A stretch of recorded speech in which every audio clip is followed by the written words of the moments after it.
It reminded me of another thing that one of my mentors once shared with me. He said, if you're the strongest link in your chain, find a new chain. And there was that natural feeling of insecurity of like, why am I here? Like, I don't belong here. These guys are better than me. They're doing greater things than me. Then it hit me and I started smiling. Welcome back, guys, to another episode. Today's a powerful episode. It's going to be another rapid fire. We're going to try to keep it under 20 minutes. Homie, my business partner, my brother, Jeremy Trinchere. What's up, bro? What's going on, man? Good to be here. Do you think that we can bring that fire within 20 minutes? I think we can. I know we can. Let's let it rip. What are we diving into today? We're talking about the power of proximity today. What does that mean? What does that mean? It's like who you surround yourself. If you're intentional about who you bring into your circle, who you give your time and your energy to, it's gonna manifest in your life. Like if you're surrounding yourself with good people who have vision, who are in vision, you're gonna be going in a direction like they are.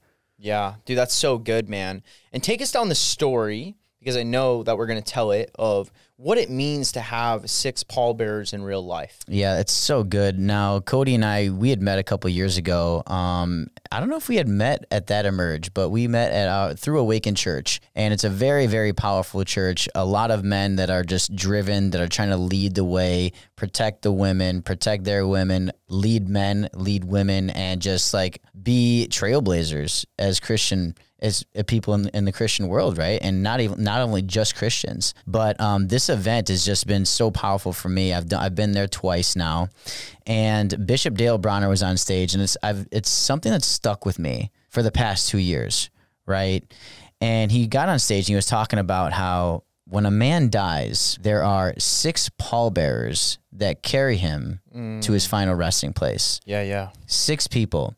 Now, this man does not get to choose who these 6 pallbearers are. He doesn't get to choose who carries him in death. However, he does get to choose who carries him in life. Wow. So who are your 6 pallbearers, right? And I remember my story a little bit, thinking about when I was engaged and I was trying to like pick out my wedding party and like kind of obsessing about that. Oh, like I was in his, and oh, he should be in mine, and like kind of like all that silly nonsense. Yeah. And the reality is, just because you might be a pallbearer for somebody else, that doesn't mean you got to be one for them. Come on. And that's okay, right? And just knowing like, hey, I can call on someone. This person's going to carry me through my life. That's okay. I don't necessarily have to be that person for that person. And just being at peace with that. Yeah. So the past like year and a half, 2 years, I've been very intentional about who I've been giving my energy to. And someone gave me a metaphor at one point talking about how like, man, it's been lonely, like through a personal development journey, through a spiritual journey. Like sometimes it can be lonely. You might seem like an alien to some people. Like, what is going on with this guy? Like, and someone told me a metaphor. Actually, I might have saw it on Instagram about sometimes relationships are like, you're in an elevator, right? You're in an elevator at the bottom. You might start out with your 12 friends in the elevator. And as you're going up, people are going to be exiting on their own floors. And there might be even a point where you're on the elevator all by yourself. Yeah. And that's all right. Doesn't mean that they're not going to get back on, because they might get on at another floor, but relationships end. There's the classic quote, like people are in your life for a reason, or a season, or a lifetime. And the pain and the struggle comes in when we try to put them in different areas. Yeah, and also when we try to control that, right? Yeah. Because it's interesting, you have moments in your life, like your high school buddies, and you're like, man, we're going to be friends forever. Even if you go back even before the elementary, like these are my best friends, I'm going to hang out with them forever. You get into high school, and maybe you're not friends with those kids anymore. You want different directions, you're into different hobbies, different things. I remember I had John Soriano on here, and he talks about the Marines, and he's like, these are my guys, I'm going to be with them for life. We do everything together, and how they, began to drift apart. And often in life, we try to control that. Yeah. We're afraid of that change. And I think it's so powerful, but you're right. Who are the 6 men or ladies? Who are the 6 women that carry you in life today? Mm-hmm. And I think one of the most powerful things is you get to choose who those people are. And just because you choose them doesn't mean they have to choose you. Right.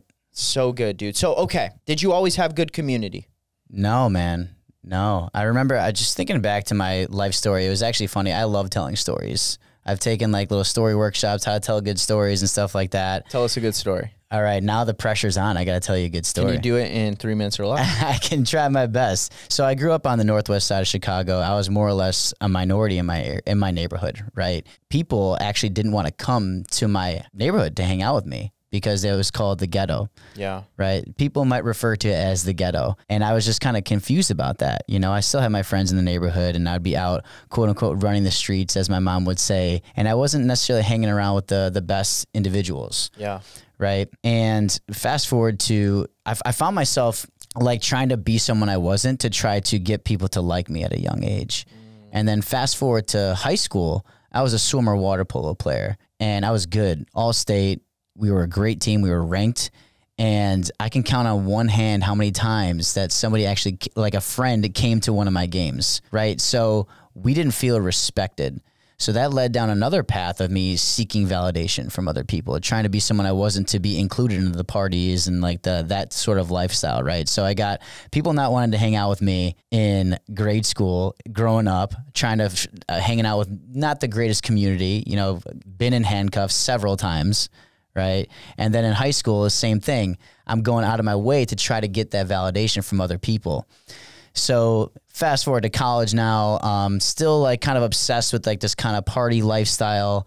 Like I said, living a life that wasn't very aligned. And then till one day, probably about 3-4 years ago, I was looking in the mirror and I'm like, all right, something's got to change. Something's got to change. So I actually went on a long fast.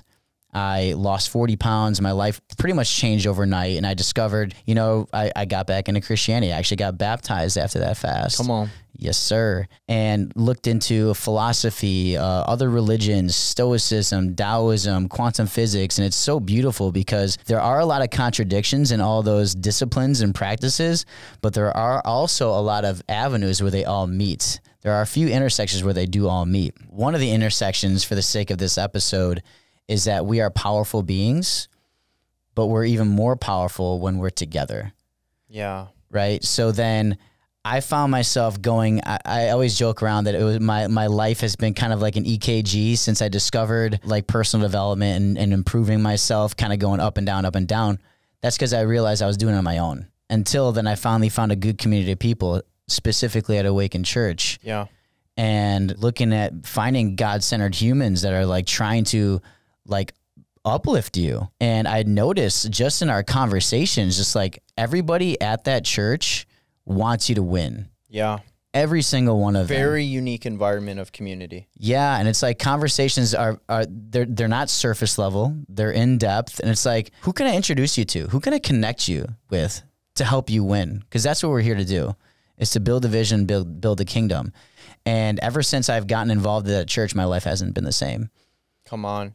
Yeah, that's so powerful. And there was a few things. That moment when you looked in the mirror and you looked at yourself and you saw the man look back at you, what'd you see? It's such a good question because I still have my ID. I intentionally didn't get a new picture just so I could remind myself of how far I've come. Wow. I didn't recognize that man. Didn't recognize him. I looked like I was in my 40s and I was 25 years old. I was like, I'm almost laughing at that. You're a stud, man. Yeah, thanks, man. Yeah, I didn't recognize that person. He was living a different life, a completely different life. And I knew if I stayed down this path, I don't even want to know. I knew, but I didn't know where I was going to be. But you get my point. It wasn't a good direction. And I knew if something didn't change, I was on a path of destruction for sure. Yeah, dude, I've had a few moments like that where I've had to be honest and look at the man in the mirror. I had it at 18, I had it at 22, and I had it at 25, specific ones. The last time being 25, I'm 29 now, almost 30. It was the day after my 25th birthday, and I had been getting my life pretty well on track, and I was track with things, but I went out and I rented out this VIP table in this club, and I partied, and all kinds of different things, and I woke up the next day, and I looked at the man in the mirror, and it just hit me. Is what I'm doing today aligning with the man that I know I am, that I'm meant to become, and that I want to be? And I just had this like pit of my stomach of honesty of looking at that man and being like, I don't like you and I don't want to be you and you're me. And what do we have to do to change? And I just got serious with what I really cared about. And I remember praying to God, God, I know I'm meant for greatness, but I need the right mentors and I need the right community. Mm-hmm. And God brought me out here. Yeah. And I found the right mentors. And I found the right community. So to the person listening to this, who is that?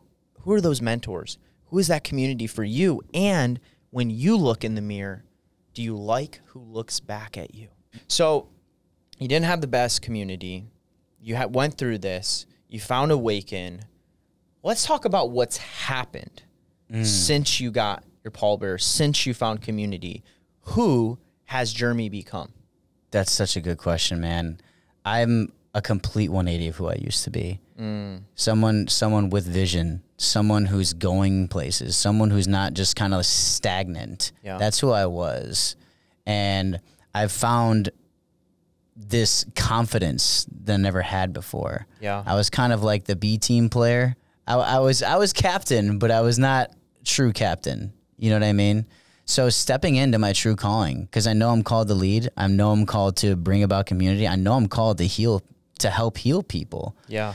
And so it's my mission to bring out the greatness in others and to know that and to share with people like, hey, you aren't alone, right? And that there's somebody there that's willing to support you.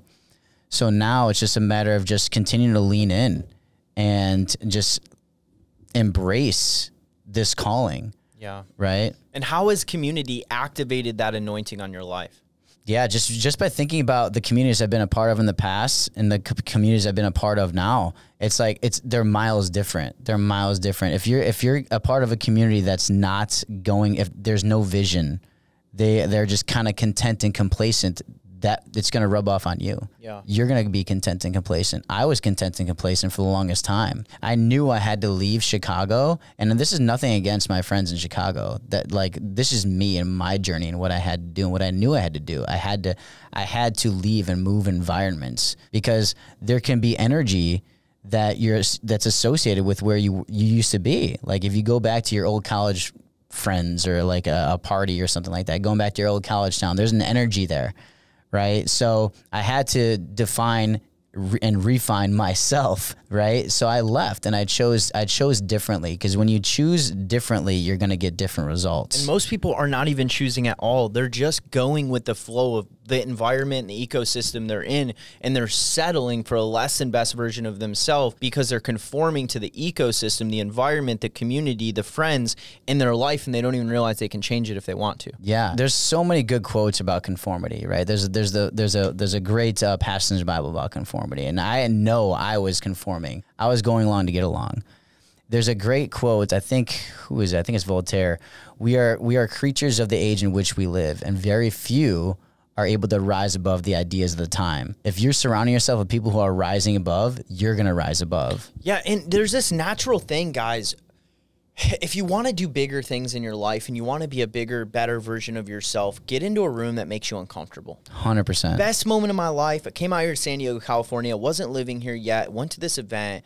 I got to go to this exclusive dinner, and every single man sitting at that table was more successful than me in every area of their life. Mm-hmm. And I had this moment, Jeremy, where I looked around the table and I'm like, oh my God, like I'm the least successful person here. And there was that natural feeling of insecurity of like, why am I here? Like, I don't belong here. These guys are better than me. They're doing greater things than me.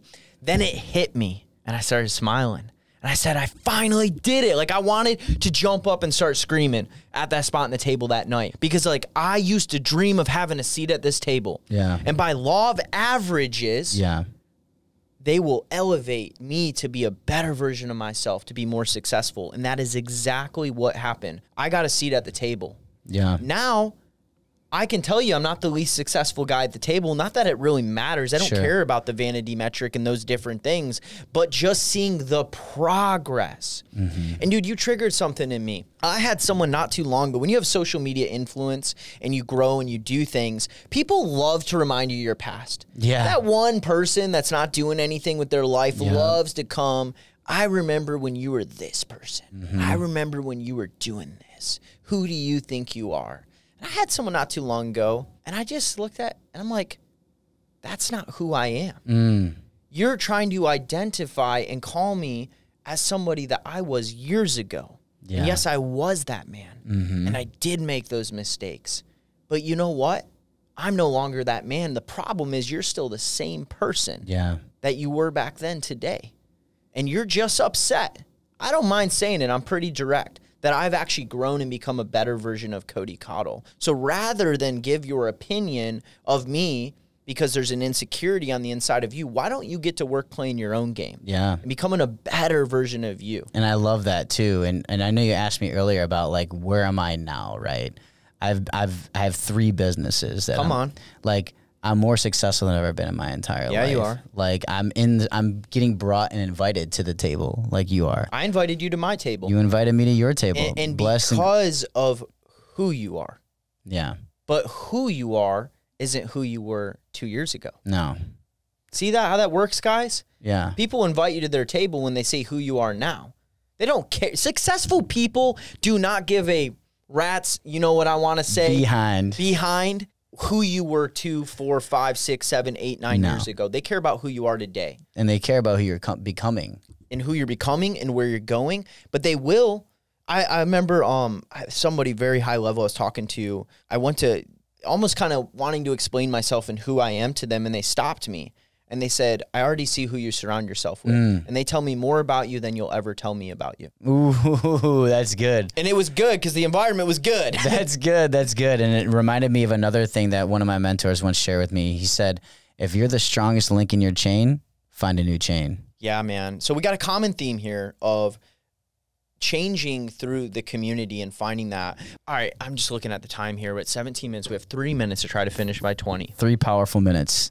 Getting in right communities and bigger communities and awakened communities and masterminds and containers, super powerful. Yeah. There is another level of who a pallbearer is, though. Just because I go to Awakened Church, just because I'm in all these masterminds, all these containers, these high-level environments that make me a better man, doesn't mean everyone in there is one of my pallbearers. No. How do you pick and choose who your pallbearers are? What a good question, man. First thing I think of is heart. What does that mean? Heart of service, like an open heart that's willing to give and receive feedback. Because I'm a words guy. I want to hear when I'm doing something right. I want to hear when I'm doing something wrong. Yeah. Right? Reliability comes to mind for pallbearers. Heart, reliability. So someone who's willing to drop everything to be there for me. Like, I know you would do that for me. Yeah. Like, if I called you, I needed you, like, Cody, there's an emergency in Austin. I know you'd be on the next flight because that's the type of dude that you are. Yeah. Right? So heart, responsibility works too. I was going to say reliability, taking ownership. Yeah. Taking ownership and standing in that, and integrity.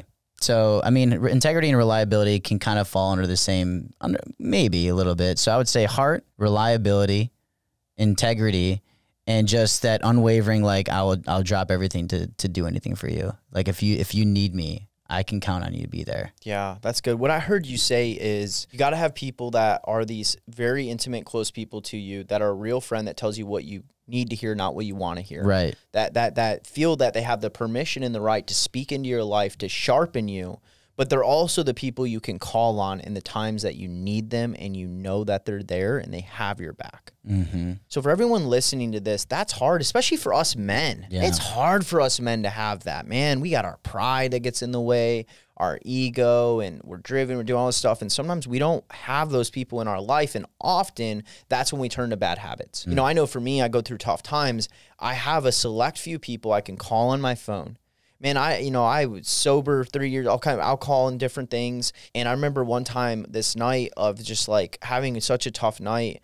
And then I started feeling like I don't have any friends. And that was the farthest thing from the truth. It was a lie from the enemy. I'm like, what am I talking about? I have those men in my life. Yeah. But I also had to be willing to pick the phone up. Right. Right. And call my buddy. Hey, man, I really need a friend right now. There's breakthrough in asking for support. That's something that a lot of people don't know how to do. And that's even something I'm working through, is like having the courage to ask for support.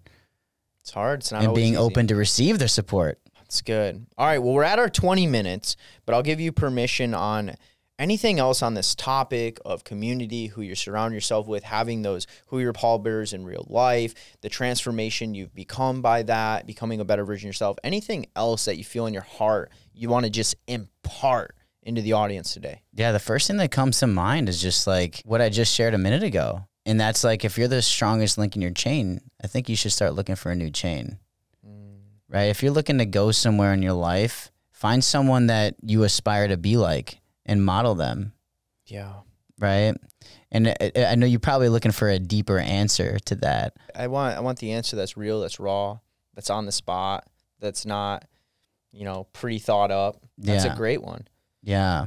Yeah, I'm just blessed and grateful for the people that are in my life. And so, and it, like, here's another piece, is being able to look back at the communities that you've been a part of and being grateful for each and every one of them, because they led you to this moment right now. Yeah, and the man that you are right now. That's good. And as we finished, the Holy Spirit just hit me with something I want to share with them on this subject. And guys, what I just got to download on, I feel like I'm supposed to impart into you with that, is when life comes down to those intricate emergency moments in your life, and you have to call on those couple people to support you, who do you want those people to be? Not who are they right now, but what kind of person?